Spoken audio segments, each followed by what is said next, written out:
everybody. Welcome to the 1 year anniversary of Generation Gap. Oh, wow. Yeah, it's been... Congratulations. Yeah, congrats.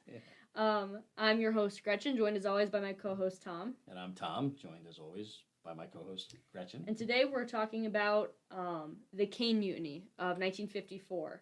It's an American military trial movie directed by Edward Dmytryk and starring Humphrey Bogart, Jose Ferrer, Van Johnson, Robert Francis, and Fred McMurray, based on a Pulitzer Prize-winning novel set during the Pacific Theater in World War II. Very good. Exactly right. Nice, thanks. Yep. Produced by Stanley Kramer, also. Okay. Just to throw that Thanks. in there. Yeah. And there's a couple other names in the cast that I knew, like smaller names down the line. I knew E.G. Marshall, who we've seen before in 12 Angry Men. Right.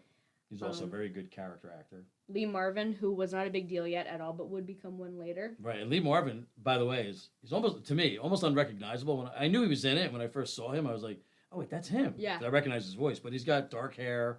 He's got a little bit of a beard going, I think. Everybody was young once. Yeah, everyone was young once, yeah. And then also Clyde Akins. Yes. As Horrible was his name, his nickname, which is funny. But the main draw for this, for me specifically, is Humphrey Bogart, who it is fitting that we're talking about this on the anniversary of this podcast, because our first movie we ever did was Casablanca. A Bogart film, right? Probably his most famous. Yeah, probably.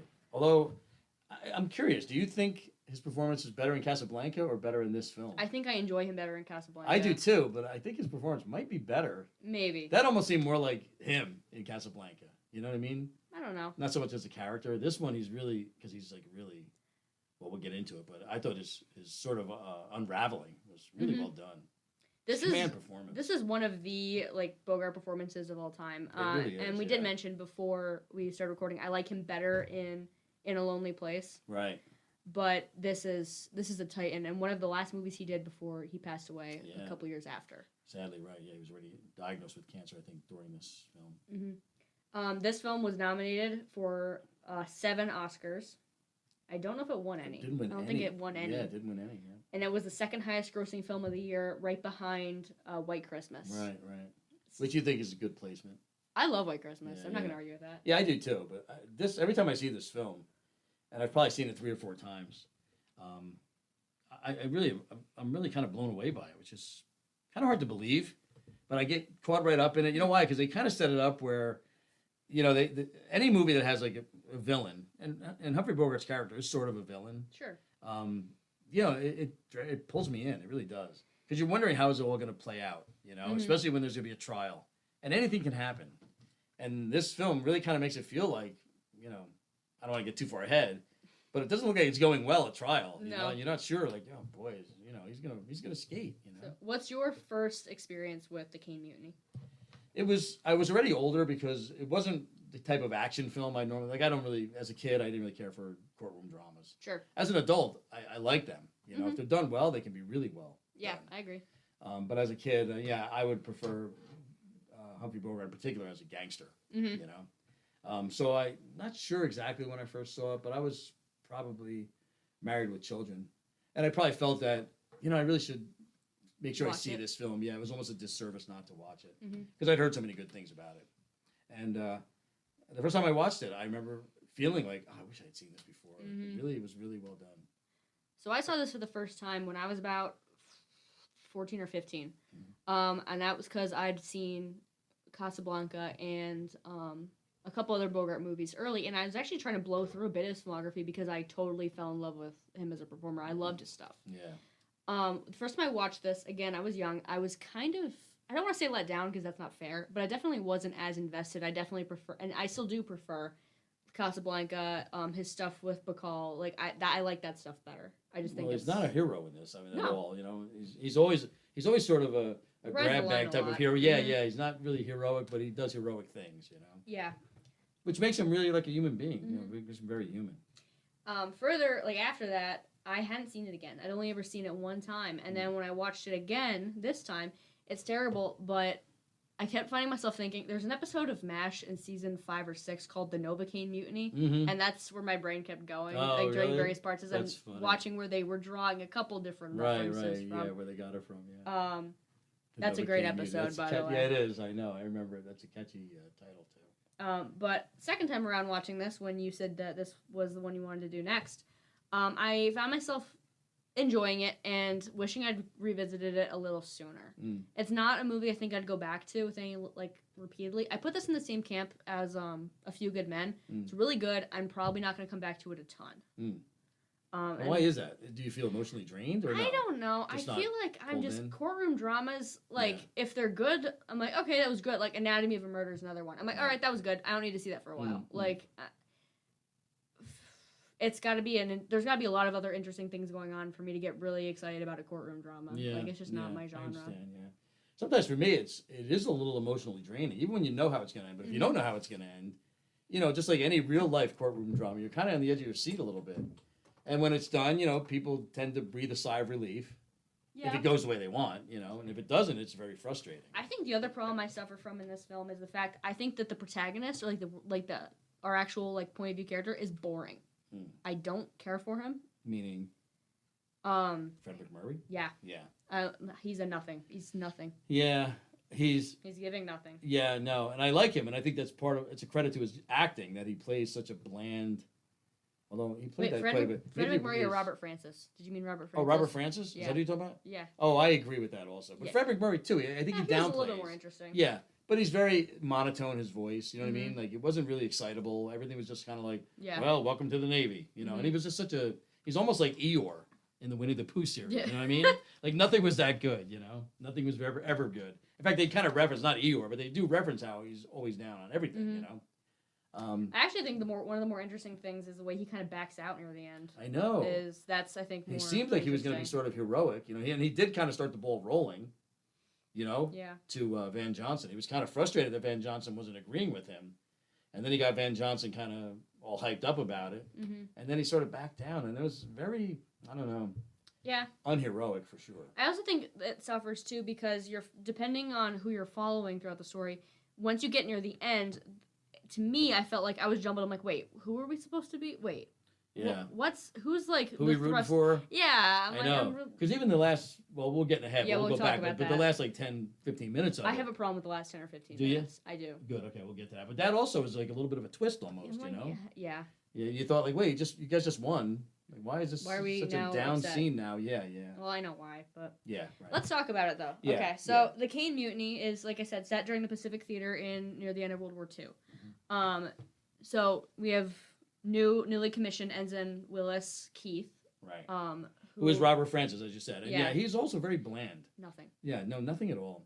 And was he told to act that way? Like, I don't know. I don't know. He was young. I feel bad because, and I think we mentioned before we started recording, he passed away the year after this, I think, in an accident. He was only 25 years old. Yeah, he was very young. He only had done 4 films, I think, or so, sort of echoing James Dean. But, yeah.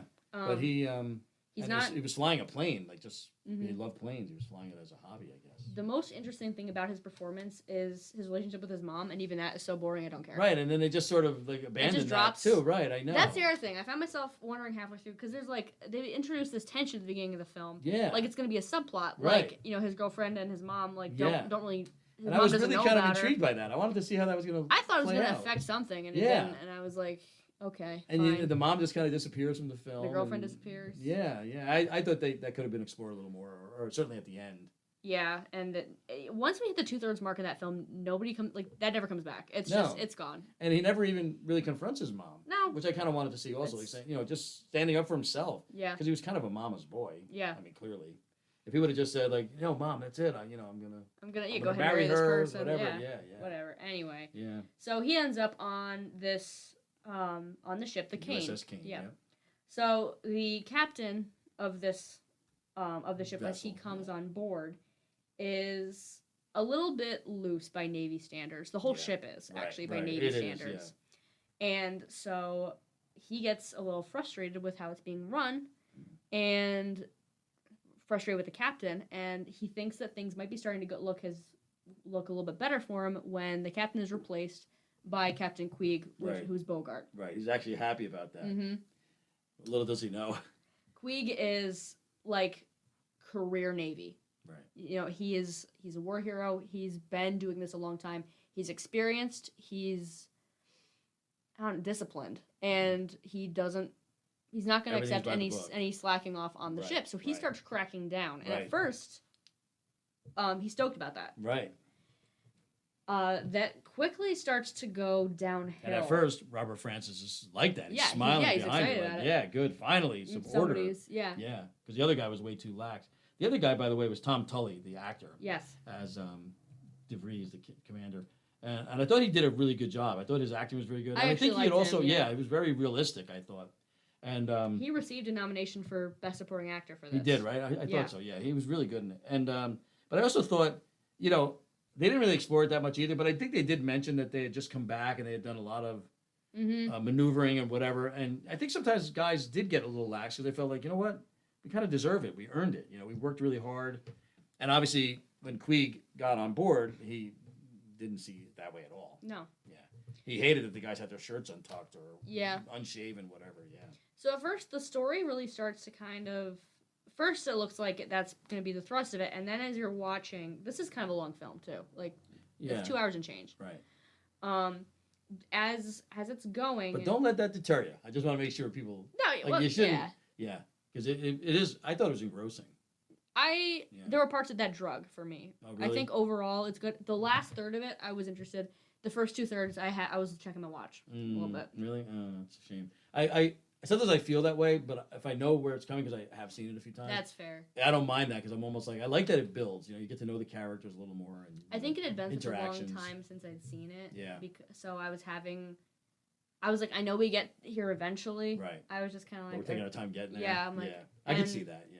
when Bogart's on screen, I was engrossed. I was yeah. 100% engrossed. He's When it commanding, was yeah. just the other guys, I'm like, my gosh, Mm. how much longer are we here? Like, I thought Van Johnson was also really good in it. I thought he played that part really well. that's fair. Yeah, he was, and I want to mention just we'll probably get to it anyway, Mhm. but I also thought the scars on his forehead and his head were Mhm. like added for some reason, like to show some sort of battle scar. They but, were his. but they were really his scars. Yeah, and I don't know, I was kind of impressed by that. You know, that he didn't undergo any kind of procedure or makeup necessarily to try to hide that. Yeah. That's. I don't know if I had noticed when I watched it. I'm not gonna lie. Oh, really? Yeah. Yeah. Certain lighting, of course, to me was more. It stood out. more. Probably. Yeah. This starts to come to really like the first major incident is during a gunnery target towing exercise. Yeah. Basically they screw up. The ship runs over and cuts the tow line on the target, sets the target adrift. It's a waste of money, resources, and time. And Queeg lies to cover up the incident and essentially attempts gaslighting the entire crew. Yeah. And you the didn't Navy. just see what you just saw. Yeah. Like that was so weird. Yeah. And you can see right away, like, boy, he's so who does that? Mm-hmm. And he's like trying to blame everybody else. And it was because what was he upset about? Oh, because the guy's shirt was untucked. Yeah, I think so. He's dressing down For a to minor use the incident. term. Yeah, and he's not paying attention. He tells the guy to just, keep it whatever way they were steering it. Not realizing that you're putting us into a big circle. Can I? And when he tries to tell him, sir, we're going. Shouted down. Yeah, he gets shouted down, and made to look a fool. The big problem though is during a landing craft invasion, when he's supposed to be going in for to lead for the departure point. Right. He drops a marker and bails, leaving the landing craft to fend for themselves. Yeah. That's the big thing, and Yeah. that's what ends up slapping him with the nickname Old Yellowstone. Right, and that's what most of the crew, because even initially Van Johnson's character is much more lenient with him. Yeah, they're like, okay. Because they all think like this guy served a long time, he knows what he's doing. Sure. But even he starts, because again, Fred McMurray's the one kind of starting the ball rolling, even though he backs out of it later. But he was trying to get Van Johnson on board, and Van Johnson clearly got on board after that incident. You could see this guy could be a danger to us. After this point, the crew starts talking and really not even just making fun of him, starting to believe that he's mentally unstable. Right. Even singing that song, Old Yellowstone. Yeah. And then they start discussing the possibility of removing him relieving him of command under Navy regulations. Right. Well, at first they're like, hey, we're not actually going to do anything about it. They do start keeping a record of what's going on with the behavior. Right. This all comes here starts building, and then we hit the last. I guess it looks like a minor issue on the surface, right? It's the strawberries. All right. But even before you get to that, I just wanted to mention, because some of the other incidents, they kind of showed them in quick succession. Do you remember? To try to see how he's deteriorating. Yeah. So they showed him, he was kind of freaking out about not being invited to watch the Hopalong Cassidy movie. Oh, yeah. Like, why wasn't I invited to this? and then he sees the guy without his. And it was almost it's kind of weird because they were kind of playing tricks, right?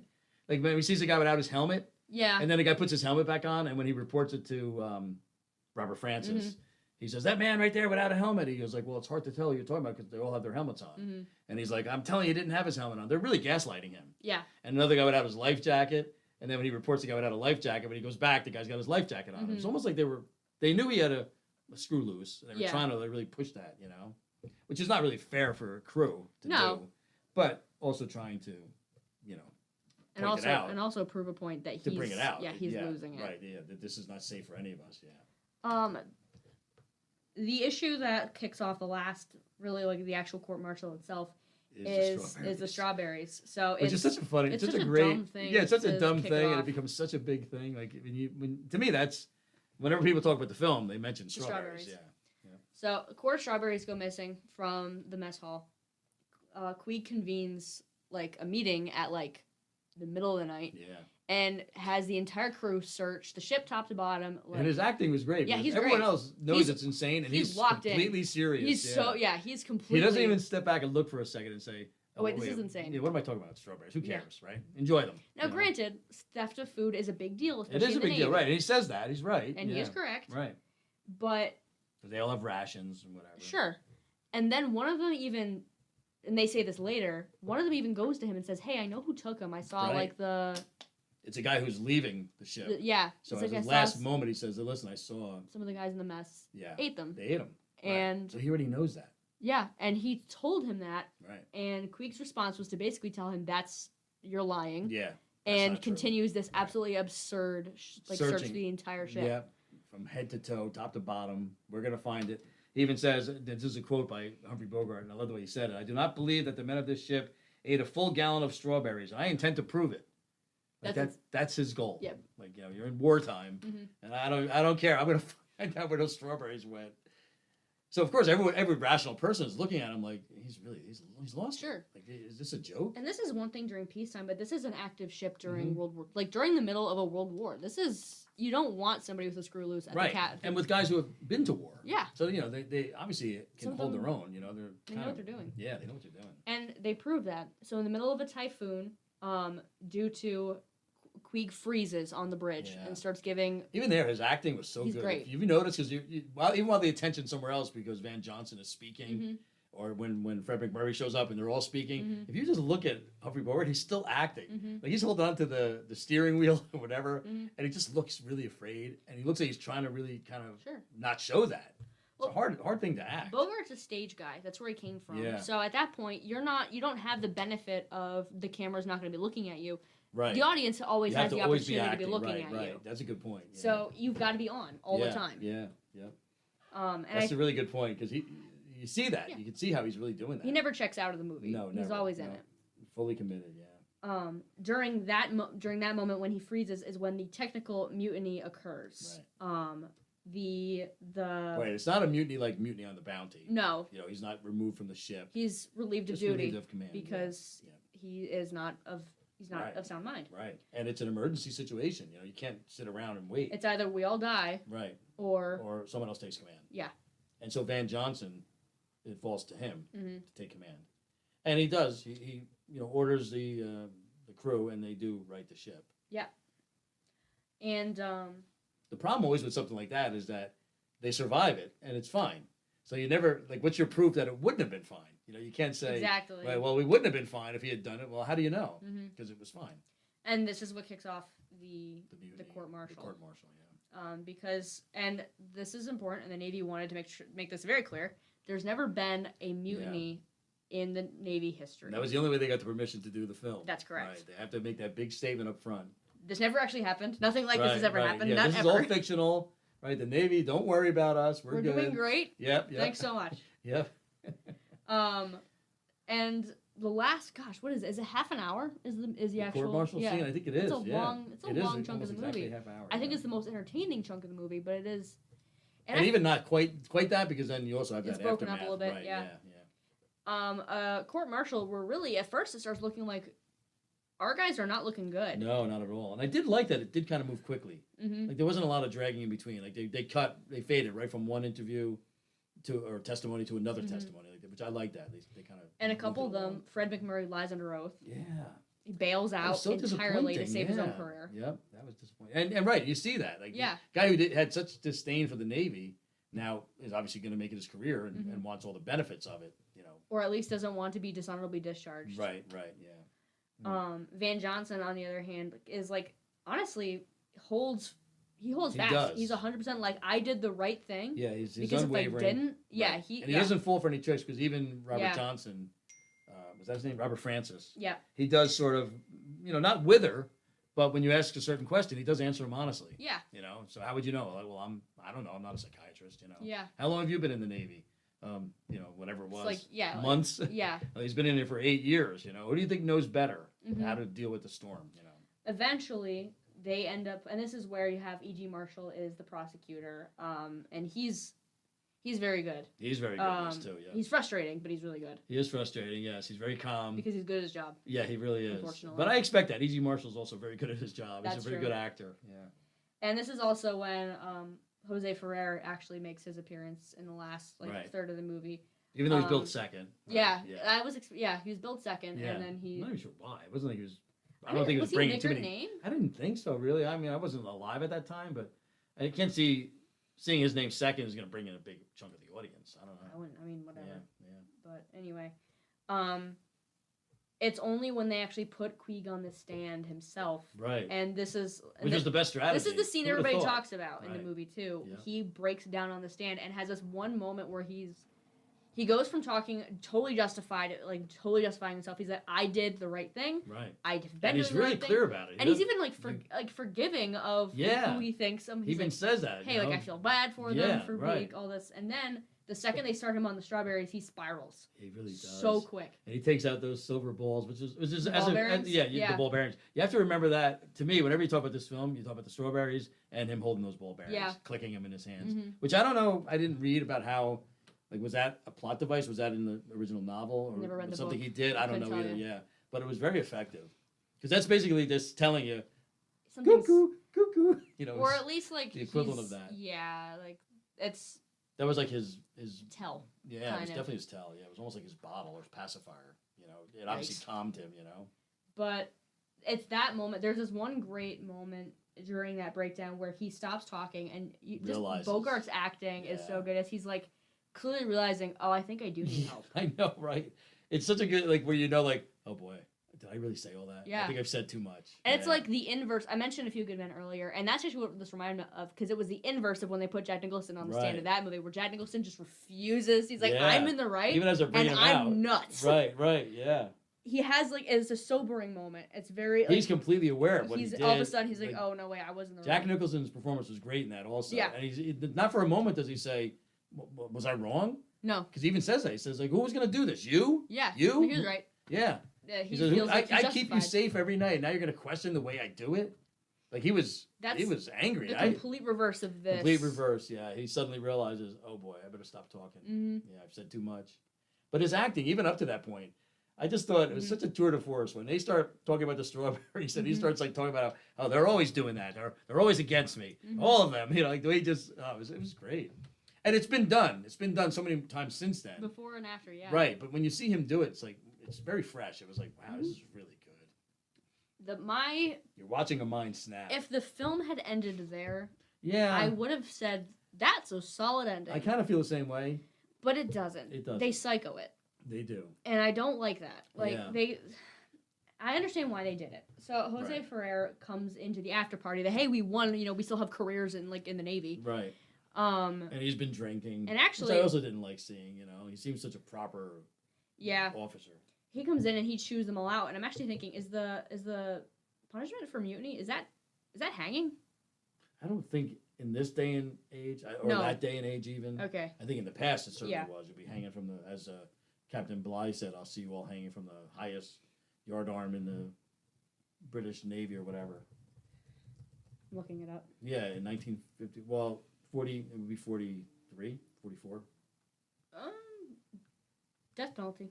It is the death penalty still?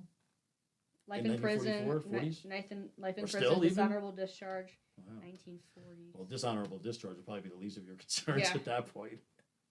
That was, okay, I think that was that was hard labor, like prison and dishonorable discharge. Either Okay. way, it's bad. Yep. Yeah, it's not good. Right. Anyway. And it's meant to be bad because it's such meant, a... yeah, you don't want it to you don't want happen, people to obviously. do it, right, of course, right. The problem that I have is that at this point, Jose Ferrer comes in and chews out all the victors and basically tells them, you just ruin a good man's career. Right. My issue is, yeah, but he was putting lives in danger and Right. it needed to happen. Right. That, to me, was the U.S. government's little, like, oh, yeah, but guys, the Navy's still pretty good, right? Like, the Right. Navy, we're pretty cool. The I Navy's think pretty you're right. good. I think that a little announcement in the beginning wasn't Yep. enough, so they had to add that in at the end, Yeah. you know, to show you, look, you And know. it's a propaganda film. And the Right. last movie we talked about was Top Gun. That's a propaganda film, Right, too. right. Like, and so For was sure. Casablanca. Right. America's no stranger to making sure they're putting their 2 cents into their films to make True. sure you as the audience know that the U.S. Army is the way to go. Right. I'm not here to take down the Army, the Navy, anybody like that. I am saying it hurts the movie, especially in hindsight, when you have watched, as an audience member, when you've watched this guy in command unravel Right. for 2 hours, and Clearly, then and we saw it. Like, maybe people Yeah. in the courtroom didn't, like, But we the did. other officers, but we did. and you're So you wonder, which way is this going to go? especially in that typhoon scene, Right. they're putting the fear into you. Hey, he if could this have guy, killed all of them. they could have all died, All died on board, yeah. and it would have been basically because we were too afraid. And he to would have gone remove to his him. grave probably as a hero. Yeah. Because nobody would have been able to tell him what he had done. Mhm. You know, I'm talking about Queeg. Yeah. Yeah. So that's And I think, really, honestly, I agree. I think that hurts them. Yeah, I think the announcement in the beginning should have been enough. Like, they didn't need to tack this on. And maybe it's in the novel. I'm not sure. I haven't read I it. haven't read it either. But maybe it was, and maybe that's why they did it. But still, you didn't need to. It was unnecessary. You already told us this has never really happened. So, you know, that was enough. We were okay with that. Yeah, I don't. But, and then, like I said, to see Jose Ferrer drunken in there, and plus, does he have no responsibility in it? He's also the guy who brought him down. I But he's think blaming, he's almost like Queeg. He's blaming everyone else I that think- was there. I think they implied because he took the case and he didn't want to. He didn't want it's to, like right. he didn't want to be doing it the entire time. Right. And I do think that he was holding them responsible for the fact that he had to do this. Right, I think he was. You're right. He didn't want to be blamed. Almost, again, like Queeg. It's a good performance on his It was part. very good, yeah. I just don't think it fit the movie that they were giving us. No, I agree, yeah. And I thought, if he had really thought about it, you know, again, he doesn't have the personal experience, but if he had thought about it, he could have said, well, you know what, I know you guys were in, you know, every one of you has said that he was definitely crazy. He was snapping. And I'm sure you were all afraid for your lives, you know. So He seemed to completely dismiss that possibility. And then when he throws a drink in Fred McMurray's face, I was kind of happy about that part. yeah, he kind of deserved a little bit of Yeah, only comeuppance. because, he kind of deserved it. But they had already kind of, like, you know, he apologized somewhat to Van Johnson. Sure. And Van Johnson forgave it. So just, you know, it's over. Like, it doesn't matter. My honest opinion is that, and a lot of movies from the 50s suffer from this. This is actually why I like 12 Angry Men as much as I do. I know we've had a couple different opinions on that. I think movies in the 1950s especially, that was right in the middle of, we have to make sure these movies are safe and, like, cleaned up so that people can watch them and not get the wrong idea. Right. I think that they were spending so much time trying to make sure that you as an audience member got the point. Right. That they completely strip any ambiguity and any work you have to do as an audience member to put together your own conclusion. Yeah, that's well said. I was going to say it sort of like that, too. That they take that away from the audience. Yeah. You don't have to, a lot of movies today, you have to go home and sort of think about. I don't know about today. For better or worse. Yeah, no, you're not today, but since Yeah. then. Like where The the 70s endings are through. ambiguous, right? Yeah, the 60s through, I think we're really good at. They took that away. Once we lost the Hays Code, Right. they started to be able to actually ask you as an audience member, hey, what do you think about this? Right. That's one of the reasons I like I said, 12 Angry Men, and even movies like Scarface, where they don't have to sit there and point at you and say, this is wrong. Right. Yeah, I know, thanks. Right. And you watch any of those gangster movies from the 30s, they do have to say it. Even And sometimes Angels with they Dirty actually Fa- do Dirty say Faces. that. Yeah, yeah. And it's funny because even watching Alfred Hitchcock, which was 50s into the 60s, Yeah. Alfred Hitchcock Presents. Mm-hmm. Sometimes I laugh about how, like, sometimes the person will get away with it at the end. Yeah. And I'm like, wait, so it's going to end with her actually getting away with murdering her husband? But then Alfred Hitchcock comes back at the end and he always says, well, of course, she ended up in prison shortly after. She didn't get away. Like, they always had to do that. It's so dumb. Yeah. And, like, I know why. But there's a part of me I know that's why, like, too. Right. you finish a movie and you're like, you know, you watch a character do all these things, and then it's like they have to show up at the end of the movie and be like, and that was bad, and you should not do it. And I wouldn't I'm mind like, leaving okay. even an Alfred Hitchcock episode was only a half hour. Sure. I wouldn't even mind watching that saying, wow, she actually got away with that. Mhm. You know, because sometimes that's a good feeling, too. Sure. Like, you know, you sit and reflect on that. But then he always comes out and says, don't worry about that. Nope, she ended up in prison. Yeah, she got like, what was you didn't coming have to to tell her. me that. I'm I like, kind of okay. figured that, yeah. So that's my biggest. That's But in I real think, life, too, it doesn't reflect real life because Sometimes they get away with it. Some people do get away with it, right? That's the thing that frustrates me the most about this film is the fact that at the end of the movie, when I'm like, okay, that was a really good ending, and I have to sit here and think about it because, yeah, they don't paint Queeg as like he was a complete and total monster. He was disturbed, and he was suffering under the strain of being a hero for all those battles, and it was finally starting to affect him. Right. In the 40s, they didn't do a ton of work on. They called it shell shock. Still, there was no work on PTSD. I've seen, if you look it up today, and they say what happened with Francis Queeg, it'll say PTSD or shell shock. Yeah. And like I referenced that MASH episode earlier and everything. One of the main like thrusts that they kind of make jokes about in that show is how it's set during the Korean War, so the early 50s. One of the doctors doesn't, and he's meant to be a jerk, doesn't believe in that stuff. He's like, shell shock is basically you just trying to buck to get out of the army. Right. That was a more common opinion when at the time that this movie was set and the time it came out. Right. I actually think it was a good move of the book and the film to portray it as a way to be like, hey, this guy's not a villain. He does genuinely need help. Right. And so I think it was a disservice to the audience to then turn around and point your fingers at the audience and be like, shame on you for rooting for this guy for getting what was coming to him. I'm like, listen, buddy, like you told me. You're happy right now, aren't you? Right? Yeah. Well, don't wipe that smug grin off your face. I'm like, wait a minute, I thought we won. Hold on. Yeah, I know. Because they did kind of say that, right? I thought we won. They were celebrating. Yeah. And as if that wasn't enough, then they also have to show how Robert Francis, he does end up, I'm going to marry you. Yeah, who cares? At that point, who cares? Yeah, who cared at all? And he still never said anything to his mom. I don't even know if he doesn't even say, like, I don't even think he even says, like, I don't care what mom says. No, he's just, yeah. Can you imagine a Navy guy saying, I don't care what mom says or mother says. I'm still going to marry you. I just don't care. No, that was I just didn't care. And you know what's funny? One thing, though, is the woman who played his fiancée. May Wynn. Also known as May Wynn. Yeah, she took that name from that film. I forget what her real name was. But she took the name May Wynn as her acting name from the character in that film, which is kind of unusual. Because when I saw that in the credits, I was like, hold up. Well, I think Gig Young also did the same thing. Maybe. He took the Gig Young name from a film he was in, I'm pretty sure. Maybe. I could be wrong, but I think it was something like that. But that's interesting. You don't see that too often. A little bit of trivia here for you guys. So the film did get the support of the U.S. Navy. Big shocker. Right. Only with those stipulations. Yes. The thing that I thought was really interesting about it, two things. Number one, Humphrey Bogart was 25 years older than Captain Queeg was supposed to be. Right, I know. Did it matter to you? Did it matter? Like, I still thought he fit the role. I mean, I don't know much about the command in the Navy, but it still didn't seem like he was too old. I didn't watch it with my dad, so I can't tell you. Yeah, he would have. Dad would have been like locked in. He's like, that's incorrect. Right.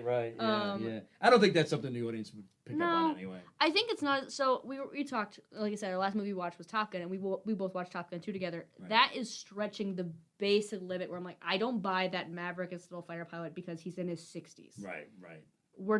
Come on. Yeah. It's over. Yeah. That's also not safe. Yes. This I feel like I was able to swallow a little bit better. Partially because it's such a great performance and I like Bogart and I don't care. And I thought it fit the character. I mean, he's supposed to be around a while. He's supposed to be older, I thought, you know. So, and I think with Bogart too, I didn't realize. I don't even know how old he was in this film, but I don't. Was he in it? I think he was in his 50s, wasn't he? Yeah, I don't know. I didn't check. He didn't die very old. No, I think he was still in his 50s when he died, right? Yeah, so he can't have been. Yeah. Can't have been older than that. Oh, I think he was supposed to be born in 1900. Whether that was really true or not. Oh, really? Yeah. So if it was 1900 and the movie was 54. 54. So he was 54 and he died when he was 57 in 57, I think.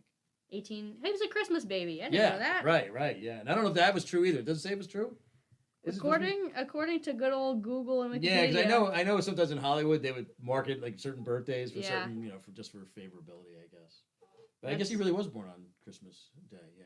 So it was 1899? 1899. Okay, so he was 54, 57. Yeah. Essentially, when he died and when he made this film. Yep. So, I don't think that really hurt it very much. He was that young, boy. I'm thinking about it now. 54. I'm thinking about how old I am now. Hey, boy, when I was a kid, I said, he died at 57. 57? It's a long life. Good life. No, not really, no. What's terrible, too, is, looking back, and we were talking about this even before, how we were both saying Humphrey Bogart, his entire film career, at least to me, has always looked kind of old. Like, Yeah. even when he was young, he was still kind of I old. agree, right? There's some people like that. Like Steve Martin, one of his funny jokes was that Yeah. he's being honest with himself about aging. Like he acknowledges that someday his hair will turn white. Which I thought was such a great line because he had white hair since you ever saw him. You know? We've made jokes. My family's made jokes about Christopher Lloyd in Back to the Future because Yeah. like you know how you see him technically 25 years apart, Right. and I can't tell the difference. Yeah. He looks the same. He looks the same. You're right. And yeah, my middle sister has said to me before, she's like, I cannot actually. I have no idea. Is Christopher Lloyd like 100 or is he like 60? I'm Yeah, confused. Right. It's true. I know. Sometimes that's a good advantage. Like Steve Martin today doesn't Yeah. really look that old because he's always kind of old, right? He's kind of looked like that for a while. Yeah. He had white hair when he was in his 30s, so Yep. you see him in his 50s and 60s. You're like, well, he kind of looks the same. We saw him in something. I think it was like he did like a little bit of sketch comedy on that. Was it Rowan and Martin's Laughing? Yeah.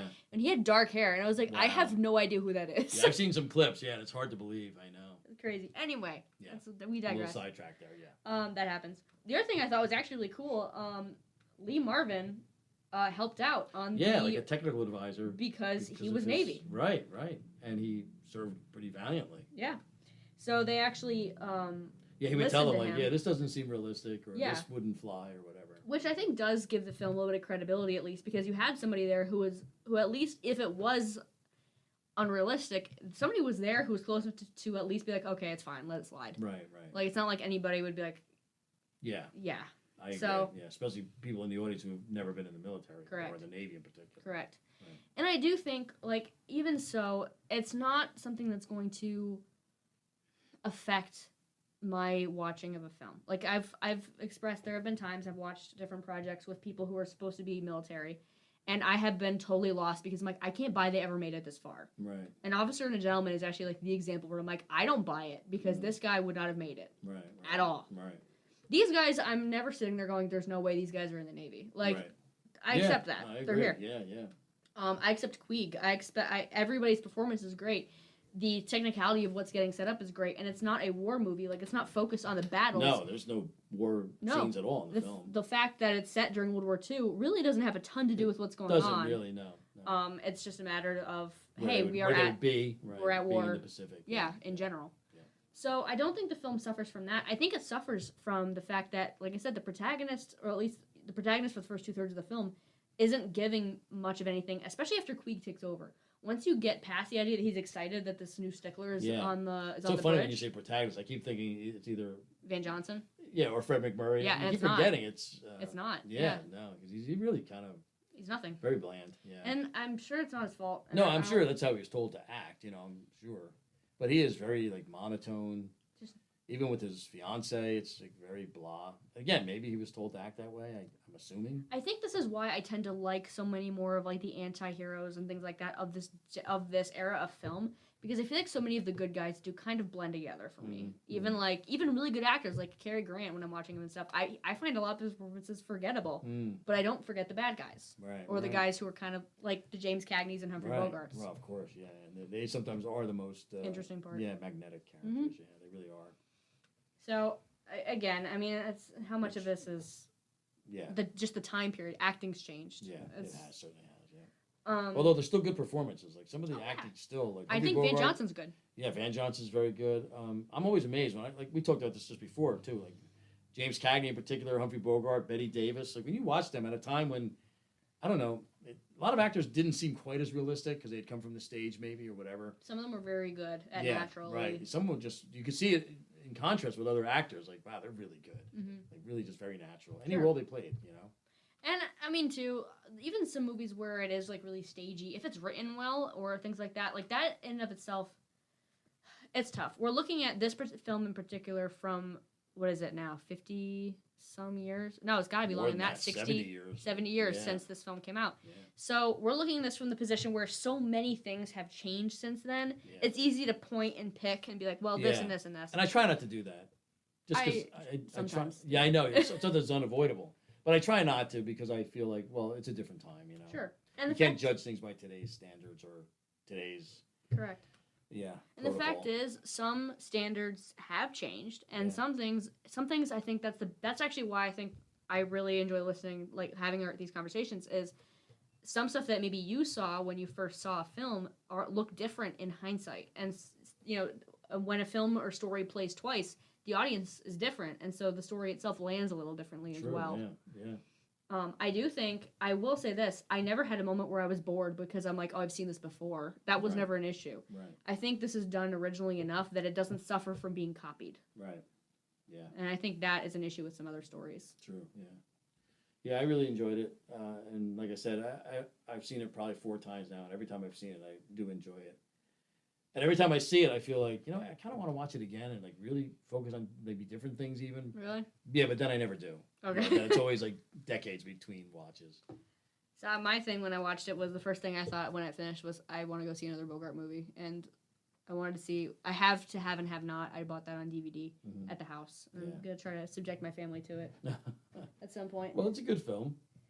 Most of his films I find are, and it's funny because as I've gotten older, even certain actors that I really do like James Caine, the ones that we just mentioned, Humphrey Bogart, I'll even see some of their lesser known films because I just do enjoy them. And sometimes even these films, TCM was always good for that, the Turner Classic movies. Because there'd be movies on that I'd never heard of, probably would never have watched, and I'm like, let me just give it a shot. And a lot of times they're actually pretty good because the acting was uniformly good. Sometimes the stories were even, that I'd never heard before were actually really interesting. Or at least really entertaining. Yeah. I've seen some movies that I can't even think of the titles of right now, but I put them on my list of like really great films that I've never even heard of before because they were just really well done, solid performances. I'll pick an actor that I like, and I'll try to go through the filmography. That's how I ended up here in the first place. Like I said, I liked Bogart so much. I went through and watched a lot of his stuff, and I did a bunch of it all in one chunk of months. Right. And I think in a way like that can, I don't know why I say like color or effect. It does mean that when I go back through and watch, some of them have blended together, and I benefit from going back and picking out what I liked. Right. That said, this is a movie I definitely think was worth revisiting. Like, I'm glad I saw it again. Good, yeah. I won't see it again for a while because it didn't grab me the way it grabbed you, I don't think. I think I would have found myself, like I said, checking my watch a little bit more. Yeah, it's the kind of movie I might want to watch. I don't think my wife's actually ever seen it, so it's the kind of movie I wouldn't mind watching again with someone else who hasn't seen it, Yeah, I could see my dad maybe getting into this, maybe. Yeah. Yeah, and I'd like to see their reactions for the first time seeing it, How do you think this holds up in because I know the director I haven't seen anything else by, but the producer was Stanley Kramer, who also worked 12 on Angry Men. And he worked on It's a Mad, Mad, Mad, Mad World and Guess Who's Coming to Dinner. Right. So he. Wait, did he also do 12 Angry Men? I don't think he did. No, I think it's Stanley Kukor. I think you're right. Yeah. Sorry. He produced High Noon and The Wild One as well. Yeah. And he directed It's Mad, Mad, Mad, Mad World, like I said, Guess Who's Coming to Dinner, and The Defiant Ones. Oh, yeah. Those are all good. Yeah. We may have to do one of those, or 2 of those, or 3 of those. I haven't seen It's a Mad, Mad, Mad, Mad World in a long time, and I'm okay with that. I know. It's tough. It's a little bit of a slog, but it's a well-known film. It's got a huge cast. I think the cast is the only thing that actually makes it entertaining. It's one of those movies where it's like, you enjoy it because I'm like, oh, I know who that is. Yeah. You know what? Yeah, it's kind of a who's who. It's sad when you're sitting here in 2000, and I forget when I saw it. Whatever, but when I go back and even rewatch clips of it, I'm like, I should not be the most exciting part of this movie is Pierre Falk is in this for 10 minutes. That's not not. But I know I felt the same way when I saw him in it. Yeah. It's fine. It really is the selling point. It's just all those. It's just I know who that is. Yeah, it really is like that. Yeah. And those movies have died out. I will say too. I know. Which is maybe not a they had their time. bad No, thing. maybe not. Yeah, they focus maybe more on the story. What a concept. Yeah, right. Maybe you just don't need 3 hours of just throwing names at you. But the Defiant Ones is a good one. I should check that out. Oh, yeah. If you haven't seen it, we should watch that. Yeah. There's a lot of movies I haven't seen. I'm trying to get to them as fast as I can. Yeah. Well, this helps because if they're on our list, that's true. And they're coming up, we have to watch them. A lot of the ones that we've done on this podcast so far, this is a year retrospective, right? Yeah. So this is our 18th episode, or our 19th episode. And of the movies that we've seen, I have seen 1, 2. Wait, we did 19 episodes in 12 months? Is that right? Yeah. Oh wow, that's pretty good. Yeah. Yeah. That's not bad. Yeah. But because of that, I've done 1, 2, 3, 4, 5 new movies that you've never seen. Yeah, I've never seen before. Wow, yeah. I don't think any of these have been new to you. I don't remember now. I thought there was one, but I'm not sure which one. I don't think there was. It had to be something you picked. Yeah, but I don't remember now. Yeah. But yeah, but most of them I've seen. But some of them I haven't seen in a while. That's which true. Which is also good because it makes me watch them again. Which it's been a lot of fun. Yeah. We'll think about maybe doing like a special episode pretty soon for like 20th or 25th, something like that, something special. But that'd be good. We could even do, like you said, movies where sometimes we were talking about the movie Class of 1984, where Michael J. Fox becomes a big star. Yeah. Oh yeah. Like small parts. Yeah. That led Small to parts, big roles. actors. Yeah. Exactly. That'd be thing. kind of fun. Yeah. Do you have a favorite scene in this movie, or is it the end? It has to courtroom? be. Yeah. Don't say the end because the end. Not the no, end. not the end. But the end of the courtroom. Yeah. His acting was just solid. mesmerizing. Yeah. Mm-hmm. And it's been done. You see it in a lot of other Sure. films, but I just thought because it's Humphrey Bogart too. Mm-hmm. Seeing him play that character and do it so well, it was well written. Yeah, it was. Yeah, I thought that was. I mean, there's other scenes that I also thought were good, usually involving him sort of breaking down other areas. He is the centerpiece of this film. He really is. Like, yeah. I did really like Van Johnson also. It's a very understated role. Yeah. I will say this: if Bogart had not played Queeg, I don't think this movie would have been talked about. I don't think so either. I don't think we'd still be even know what it was. And I don't know who would have played it as well. No. I mean, there are other actors who might have, but I can't picture them right now. Not as memorably. No. And I thought Fred McMurray was also really good because he just don't like him. Now you recognized him from other stuff. I haven't. Yeah, I'm surprised I haven't. Yeah. Huh? Well, you watched more of like the Disney like adult movies. Yeah, but that was later. 60s, Earlier right? in his career, he was in. Oh my gosh, was it Dial M for Murder? Sorry, wrong number. It's one of those. Dial M for Murder. It was one of the big film noirs. Okay. Films noir. And he was also in. He was in Double Indemnity. Double Indemnity. That's what I was thinking. That's what I meant. But he was also in The Apartment. Oh. Which I thought. Did you see that? No, you not didn't see yet. that either. Okay. And he also plays kind of a despicable character in that also.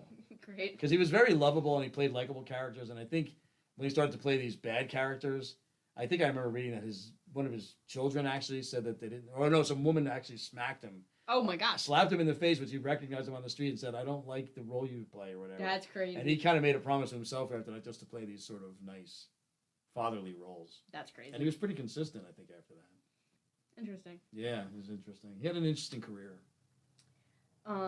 Is it pretty safe to say that your favorite performance in this is Bogart? Yeah, how could it not be? But again, I did say, like I just mentioned too, Van Johnson I thought was very good. Very understated. Fred McMurray was good too. And it probably wasn't easy for him to have to play kind of a... He had the yellow stain in the end. He was, he definitely had, because at least Bogart has a little bit of dignity to him. He didn't come out of the movie looking good at all. No, he didn't at all. Other than Robert Francis, I thought, was it Robert Francis? I keep forgetting his name. It's sad I keep forgetting his name. But anyway, it's sad. I thought his performance was not very good. Yeah, in a film with otherwise very good performances. Even Jose Ferrer. Mm-hmm. He's good. He's very good. He's preachy, but he's good. You don't like his character necessarily, but it's good acting. Yeah. Also, E.G. Marshall. You know, very good acting performances. Very well done. Mm-hmm. And even the smaller parts by Claude Akins and Lee Marvin. Mm-hmm. You know, good, solid. Yeah. You know, nothing flashy, but good. So, like I said, my recommendation would be check it out once. If you like it, obviously, check it out again. Yeah. It's not a war movie.